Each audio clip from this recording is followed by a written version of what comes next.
El famoso predicador y escritor cristiano John Piper contó en una ocasión que fue invitado a predicar en una iglesia de Estados Unidos.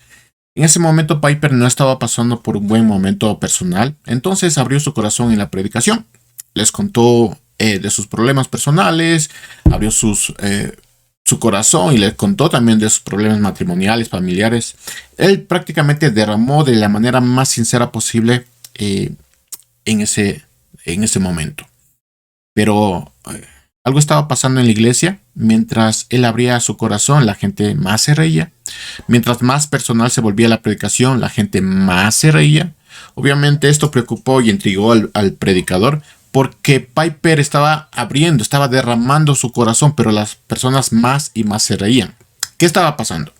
Momentos después de su intervención, él se enteró que en el programa del servicio del día, de ese día, estaba programado la intervención de un comediante. Toda la congregación estaba esperando a un comediante y no a un pastor. ¿Qué nos dice esta historia? Que todos venimos a la iglesia con un propósito y escuchamos la predicación con un propósito. Sea como sea, saldremos de la iglesia complacidos porque hemos cumplido ese propósito o decepcionados. Hermanos, la predicación fue y debe ser el centro de lo que del por qué estamos aquí. Si bien muchos han reemplazado la predicación con una especie de conferencia, con una especie de foro de discusión, y muchos quisieran que fuera así la predicación, no quisieran escuchar al predicador amonestarles o decirle las cosas que están mal, pero la realidad es que la predicación fue y debe ser el centro del por qué estamos aquí. Escuchar lo que Dios tiene que decirnos debe ser el mayor de los propósitos del por qué estamos en la iglesia. Y antes de ir al pasaje que tenemos que revisar el día de hoy, vamos a ver y entender qué es predicación y qué es predicar. Para eso nos vamos a dirigir a 2 de Timoteo 4:2, donde Pablo le dice a Timoteo que prediques la palabra, que incites a tiempo y fuera de tiempo, redarguye, reprende y exhorta con toda paciencia y doctrina. Entonces aquí tenemos básicamente lo que significa la predicación. Predicar, ¿qué significa? Primero, redarguir. ¿Qué significa? Convencer con evidencia lo que se está anunciando. Es decir, nadie se puede inventar algo. Todo lo que se va a anunciar tiene que tener evidencia tan clara que no quepa duda de que se está diciendo la verdad. ¿Qué más nos dice Pablo? Que predicar es reprender, es decir, amonestar, prohibir, censurar, es decir, con toda claridad y firmeza vamos a decir lo que está mal.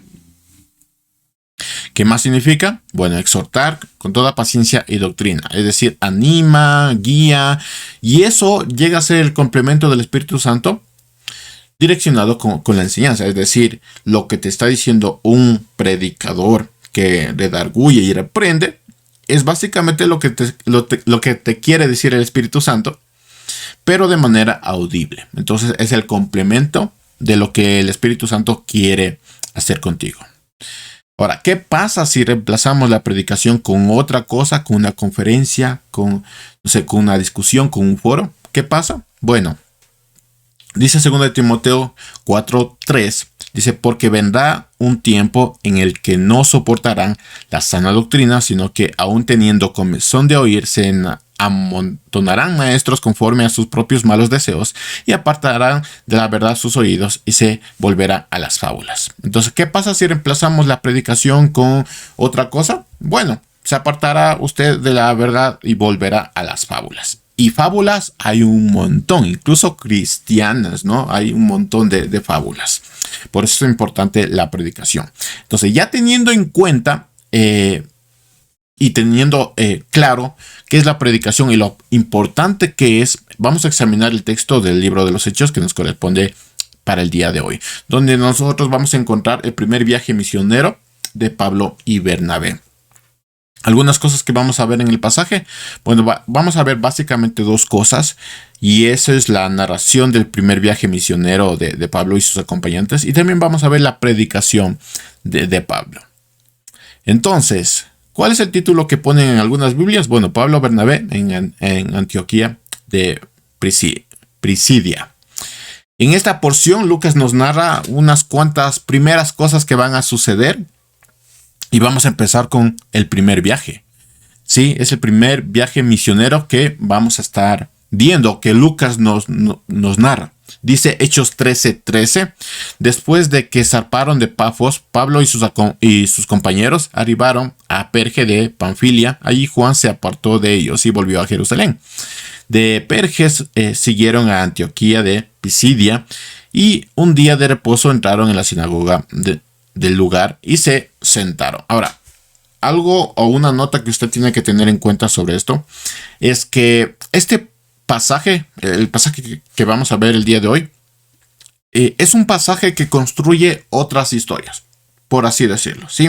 Vamos a ver algunos detalles que después en otros capítulos van a ser muy importantes. Entonces es un pasaje que construye varias historias, pero al mismo tiempo es un pasaje muy importante.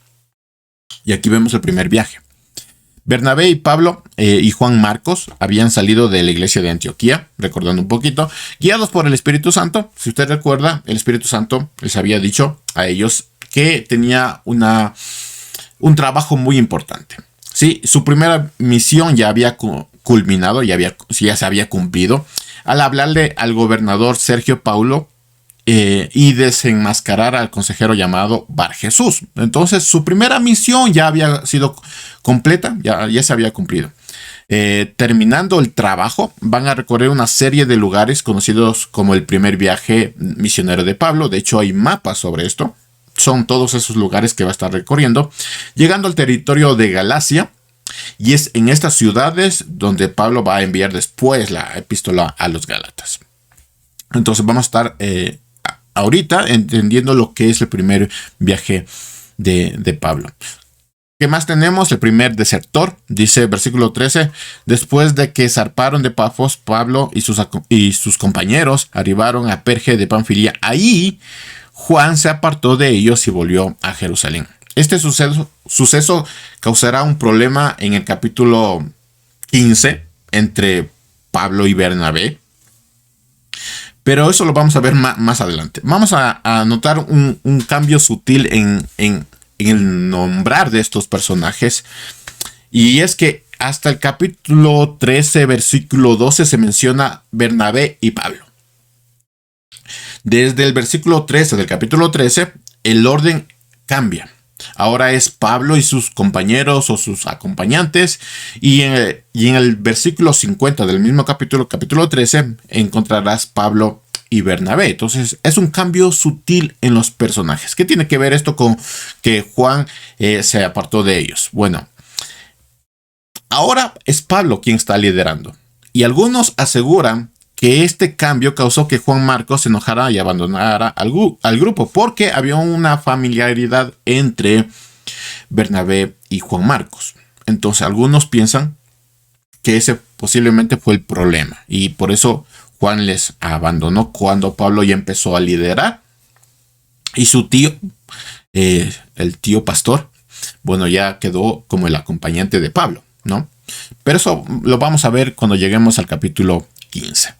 ¿Qué más vemos? El primer sermón misionero, dice versículo 14, de Perge siguieron a Antioquía de Pisidia y un día de reposo entraron en la sinagoga del lugar y se sentaron. Es interesante que Pablo no fuera a la sinagoga a desatar el caos. Él se sentó a escuchar como si se pusiera a disposición de todos y de Dios, ¿no? Es como me siento, sé que puedo entrar y predicar, pero quiero sentarme a disposición de Dios y de todos. Solo quiero sentarme a escuchar. Si es de Dios, predicaré. Si no es de Dios, pues me quedaré a escuchar.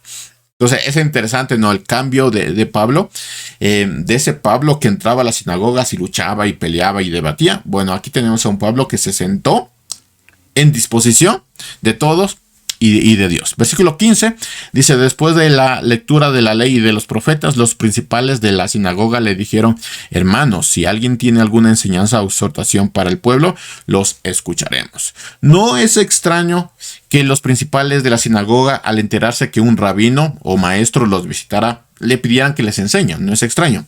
No sabemos si sabían de Pablo. Es posible que sí sabían de Pablo. Entonces se enteraron de que Pablo estaba ahí sentadito sin hacer nada.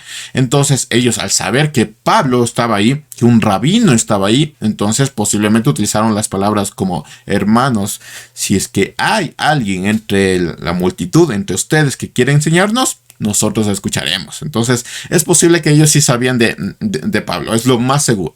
Versículo 16. Entonces Pablo se levantó y luego de hacerles una seña para que guardaran silencio, porque es posible que todos dijeron: ay, sí, Pablo nos va a predicar. Entonces Pablo, en la posición de maestro, pues hace una seña y todos empiezan a callarse para que escuchen, ¿no? Dijo, entonces, escuchen ustedes, varones israelitas y todos los que temen a Dios. Ahora, debemos notar algo, y es que el objetivo de todos los que estaban en ese lugar era escuchar la enseñanza y la exhortación. Es decir, ellos no sabían que Pablo iba a estar ahí. No se enteraron hasta que Pablo estaba ahí. Y posiblemente muchos ni siquiera sabían que Pablo estaba ahí hasta que alguien les dijo: miren, ahí está Pablo, ¿no? Entonces, ellos llegaron a la sinagoga con el deseo de escuchar. Desde el principio, ellos estaban dispuestos a escuchar. Todos estaban interesados en escuchar. No sabían que Pablo iba a estar ahí y todos estaban dispuestos a escuchar a quien sea, ¿sí? Los que escucharían ese lugar sería el primer sermón misionero de Pablo, lo cual es maravilloso, ¿sí? Llegar a una iglesia y decir: ok, yo estoy dispuesto a escuchar, vine a escuchar la palabra de Dios. Y te encuentras con Pablo y escuchar el sermón de Pablo, bueno, es una experiencia maravillosa, debió ser algo maravilloso. Este sermón, si nos podemos poner técnicos, está dividido en dos partes, como una especie de bosquejo. La primera parte es la historia de Israel, del versículo 17 al 22. Y la segunda parte es la promesa cumplida en Jesús. Hay una conclusión, pero eso sí les dejo como tarea. Nosotros vamos a tener otra conclusión. Y entonces, dos partes que está dividido el sermón de Pablo: la historia de Israel, del 17 al 22, y la promesa cumplida en Jesús. Vamos a ver algunos fragmentos de la predicación de Pablo. Vamos a empezar con el primer punto que Pablo menciona, la historia de Israel, ¿no? En su primer sermón misionero. Dice el versículo 17: el Dios de Israel eligió a nuestros padres y enalteció a su pueblo, y aunque ellos vivieron en Egipto como extranjeros, Dios los sacó de ahí con gran despliegue de poder. Durante unos 40 años los toleró en el desierto. Ahora, Dios estaba cumpliendo su pacto con el pueblo. No había duda de eso. Sin embargo, hay algo que dice Pablo en su sermón, ¿no? Por 40 años él los soportó o los toleró, ¿sí?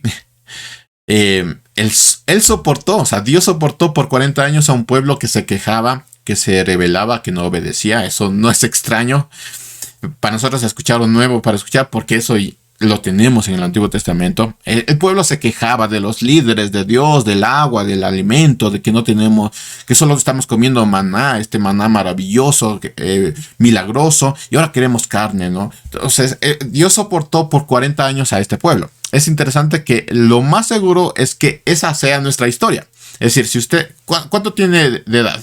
Ponga su edad y diga: Dios soportó por tanto edad. Sí, es posible que esa sea nuestra edad. O sea, que el tiempo que nosotros estamos vivos, Dios nos haya soportado. Y al mismo tiempo, o sea, sí, nos sostuvo, nos mantuvo, pero el término ahí es soportar. Él está soportando a alguien que se queja, que se rebela, que se niega a obedecer, que dice: no tengo esto, no tengo aquello, o a veces que tienes de más, dice: bueno, tengo de más, y ahora ¿qué hago con esto? O sea, Dios está soportándote por tantos años, ¿sí? La historia de Israel puede ser nuestra historia. De hecho, esto era el por qué Pablo introduce la historia de Israel, tratando de que la gente entendiera que la historia de Israel, del pueblo de Israel en el desierto, es nuestra historia. Versículo 20, 450 años después fueron gobernados por jueces hasta que llegó el profeta Samuel. Es decir, Dios estuvo ahí tenían todo lo necesario, ¿sí? Tenían jueces y luego profeta. El gran profeta Samuel. Versículo 21. Más tarde pidieron un rey y Dios le dio a Saúl, ¿sí? Ellos pidieron un rey. Bueno, tomen a Saúl, hijo de Cis, de la tribu de Benjamín. O sea, le dio un príncipe. O sea, no cualquiera, le dio un príncipe y como dice la escritura, era grandote. O sea, era enorme. O sea, era un rey. O sea, tenía el porte de un rey. ¿Quería un rey? Tomen un rey. O sea, el porte que ellos estaban pidiendo les dio a Saúl, quien los gobernó durante 40 años, ¿no? Cuando Dios le quitó el trono a Saúl, puso como rey a David, el gran rey David, el héroe de toda la nación, de quien dijo: me agrada David, el hijo de Jesse, porque sé que él cumplirá los planes que yo tengo. Entonces la gente debió, al estar escuchando a Pablo, debió estar sonriendo porque estaba mencionando a David, el gran rey David, ¿no? Y toda su historia. Estas palabras es algo que todos en la sinagoga estaban disfrutando, ¿sí? Porque es la historia de su héroe David, pero todo iba a cambiar. Y aquí viene la promesa cumplida en Jesús. Versículo del 24 al 41. Dice, versículo 23, dice: de acuerdo con sus promesas, Dios levantó de su descendencia, ¿de quién? La descendencia de David, un salvador para Israel, que ese es Jesús. Y les clava a Jesús, les cuenta toda la historia y en medio de la historia les va revelando que la historia de Israel es su historia, y después les clava a Jesús. Como evidencia de que esto era verdad, él menciona a un profeta muy cercano a ellos, ¿sí? Que no era tan lejano como Samuel o como el mismo David, sino les menciona a un profeta muy cercano. Versículo 24 dice: antes de que Jesús viniera, Juan predicó el bautismo del arrepentimiento a todo el pueblo de Israel. Cuando Juan estaba por terminar su obra, preguntó: ¿quién creen ustedes que soy yo? No soy el que ustedes esperan, pero después de mí viene uno al que no soy digno de desatar las correas de su calzado. Ustedes, hermanos, descendientes de Abraham, y todos ustedes los que honran a Dios, este mensaje de salvación ha sido enviado a nosotros, los habitantes de Jerusalén, y sus gobernantes no reconocieron a Jesús ni lo que dijeron los profetas, lo cual se lee en los días de reposo. Pero dieron cumplimiento a esas palabras al condenar a Jesús. Le resumo, o sea, Pablo está diciendo, le está contando toda la historia, de toda esa historia aparece David, de David aparece Jesús, de Jesús estando con ellos les da el mensaje y después les envía, y eso está diciendo Pablo. Pero, dice Pablo, los habitantes de Jerusalén y sus gobernantes no reconocieron a Jesús, es decir, estaba ahí la profecía, estaba ahí la identidad de Jesús y ellos no lo reconocieron, pero dieron cumplimiento a las palabras al condenar a Jesús. Lo interesante es que también menciona que esas profecías se leen en el día de reposo, es decir, el mismo día que Pablo estaba dando su predicación. No hay pierde, o sea, con sus palabras Pablo les dice: Jesús no fue ninguna sorpresa. Todos podían leer las promesas de Dios y los escritos de los profetas y de la ley. O sea, estaba ahí, no había pierde, pero aún así condenaron a Jesús y le rechazaron a Jesús. Uno de los problemas que nosotros solemos tener es que todos tenemos la capacidad de escuchar y también muchos tienen la capacidad de leer. O sea, se sientan y ahí está la profecía. Pero todos no aplican la palabra de Dios. Sí, todos no aplican lo que están leyendo, lo que están escuchando en sus vidas. Solo se quedan en escuchar o leer, pero no están aplicando. Es uno de los problemas que muchos tienen al escuchar una predicación. Hoy usted está escuchando, pero la pregunta es: ¿está dispuesto a aplicar en su vida lo que está escuchando? O cuando se acerque a una predicación o escuche una predicación, ¿usted va a aplicar en su vida lo que va a escuchar? ¿O solo está escuchando? ¿Sí? Porque todos tenemos esa capacidad. Esa es la pregunta. ¿Usted va a aplicar lo que está escuchando? Versículo 28. Y aunque no encontraron en él nada que mereciera su muerte, es decir, ok, puede ser cualquier hombre, pero era un hombre justo, ¿sí? le pidieron a Pilato que lo matara. Cuando se cumplió todo lo que estaba escrito acerca de él, lo bajaron del madero y lo sepultaron, pero Dios lo resucitó de los muertos. Y continúa la historia. Versículo 35. Y también se dice en otro salmo, no permitirás que el cuerpo de tu escogido se corrompa. O sea, más evidencias, no está redarguyendo. Versículo 36. Es un hecho que por la voluntad de Dios, David sirvió a su generación y cuando murió se fue a reunir con sus padres, pero su cuerpo se corrompió.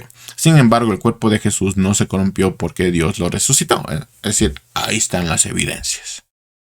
¿Qué está diciendo Pablo? Bueno, Pablo está enseñando una gran verdad, utilizando evidencias tan claras que no hay forma en que alguien pueda decir es mentira.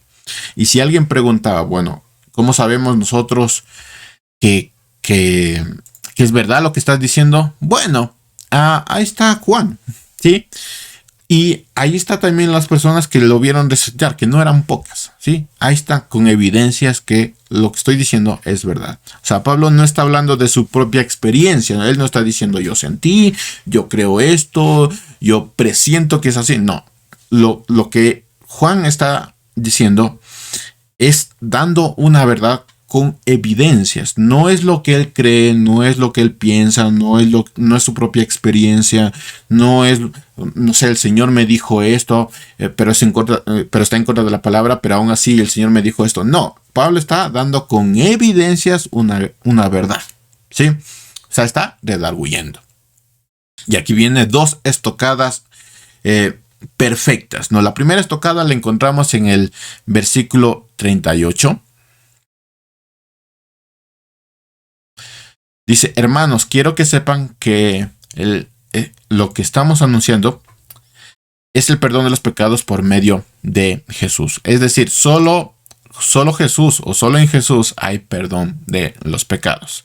Y aquí viene otra estocada. Versículo 39 dice, la ley de Moisés no pudo justificarles todos esos pecados, pero en Jesús queda justificado todo aquel que en él cree. ¿Qué quiere decir esto?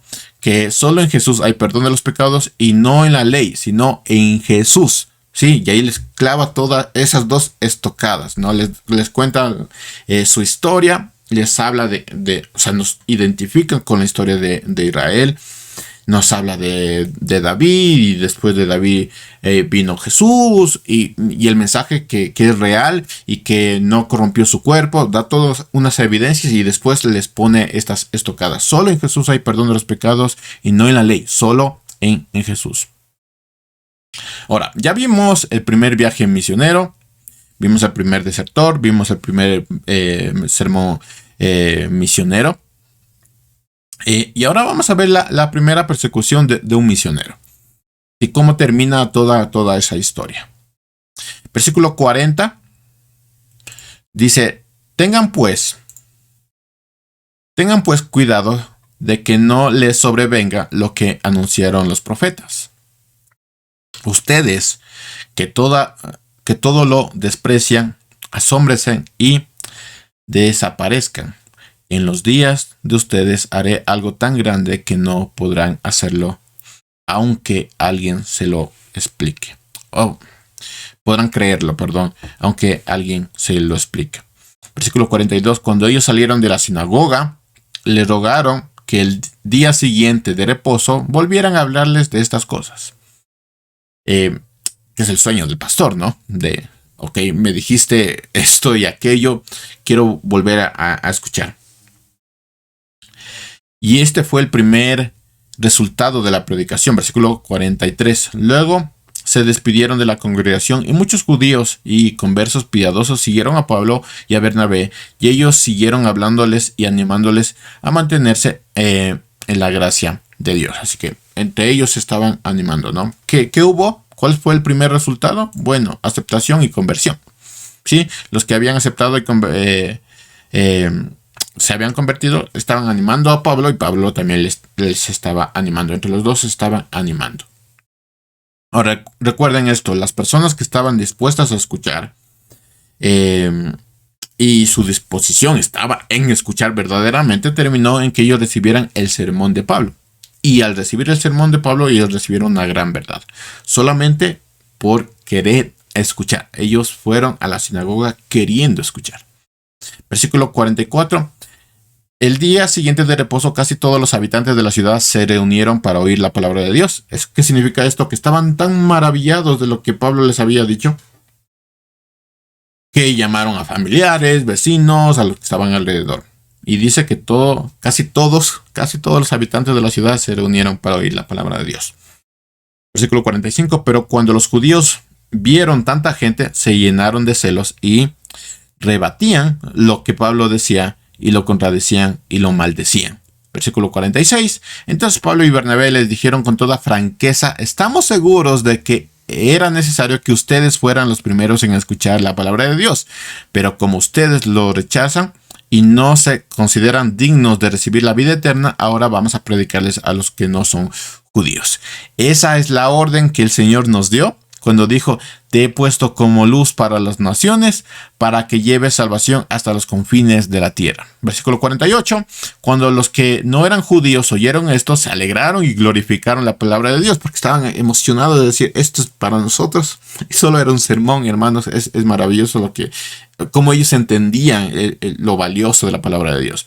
Y todos los que estaban destinados a recibir la vida eterna creyeron. Entonces, este fue el segundo resultado de la predicación de Pablo: celos y rechazo. Versículo 49. Y la palabra del Señor se difundía por toda aquella provincia, pero los judíos intrigaron a las mujeres piadosas y distinguidas y a los principales de la ciudad para que iniciaran una persecución en contra de Pablo y Bernabé. Así que los expulsaron de su territorio. Algunos comentaristas hablan de que literalmente fueron golpeados y arrastrados fuera de la ciudad. Versículo 41. Ellos, por su parte, al salir de la ciudad, se sacudieron el polvo de los pies en señal de protesta y se fueron a Iconio. Pablo y Bernabé no se hicieron responsables de la incredulidad de la gente. La ciudad ya había escuchado la verdad, ahora cada uno debía elegir. Y eso es lo que uno tiene que entender. El predicador expone la palabra de Dios, la verdadera doctrina, pero no se tiene que ser responsable de lo que va a pasar después. Sí, ya es responsabilidad de cada uno de nosotros el cómo nosotros vamos a recibir la palabra de Dios o qué va a pasar después, si estamos dispuestos a aplicar eso en nuestra vida o no, ¿sí? O solo se quedó en escuchar. Entonces Pablo y Bernabé se sacudieron y se limpiaron los pies, ¿sí? Porque no eran responsables. Ya la ciudad había escuchado la verdad y ahora cada quien tenía que elegir. Versículo 52. Y los discípulos estaban gozosos y llenos del Espíritu Santo. Ahora, esta parte es muy interesante porque lo único que lograron los incrédulos, aunque yo creo que ellos estaban esperando de que Pablo y Bernabé se decepcionaran del ministerio y que prácticamente dijeran: ya no quiero saber de la predicación. Bueno, lo único que lograron era que Pablo y Bernabé estuvieran más gozosos y llenos del Espíritu Santo. Es decir, ellos fueron golpeados, arrastrados, echados de la ciudad, y ellos se levantaron, sacudieron sus pies y estaban tan gozosos y llenos del Espíritu Santo. Es lo único que lograron ellos. ¿Por qué estaban tan gozosos? Bueno, porque la misión ya se había cumplido, ellos habían hecho lo que el Señor les había mandado y estaban gozosos, ¿sí? Y muchos habían escuchado y aceptado el Evangelio. Entonces, estaban tremendamente gozosos porque la misión se había cumplido. ¿Sí? Que otros endurecieran su corazón y no quisieran saber del Evangelio. Bueno, es parte del trabajo. Ellos habían cumplido su trabajo. Bueno, les dejo a ustedes la conclusión, buscar la conclusión de este sermón. Pero nosotros vamos a tener dos cosas que podemos sacar de esta porción. Estos dos puntos apuntan a los que escuchan la predicación y a los que dan la predicación. El primer punto es para los que escuchan la predicación. Miren, todos los que vienen para escuchar la palabra de Dios, escucharán palabra de Dios. ¿Sí? ¿Qué obtendrá si usted viene a escuchar la palabra de Dios? Obtendrá verdades con evidencias. También obtendrá amonestación con claridad y firmeza. O sea, sabrá exactamente lo que está mal. Y recibirá ánimo, guía y una enseñanza audible de lo que el Espíritu Santo quiere de usted o quiere hacer en usted. Eso va a recibir. Es una gran noticia, ¿no? Y esto es porque usted vino con la disposición de escuchar la palabra de Dios. ¿Para qué? Para que se mantenga en la verdad y no caiga en fábulas. Sí, como una especie de escudo. Eso es lo que usted va a recibir si viene con el ánimo de escuchar palabra de Dios. Pero la segunda cosa que podemos rescatar de esta porción es una especie de advertencia para los que enseñan y predican enseñan y predican, sí. Versículo 2. Ustedes deben predicar el verdadero evangelio.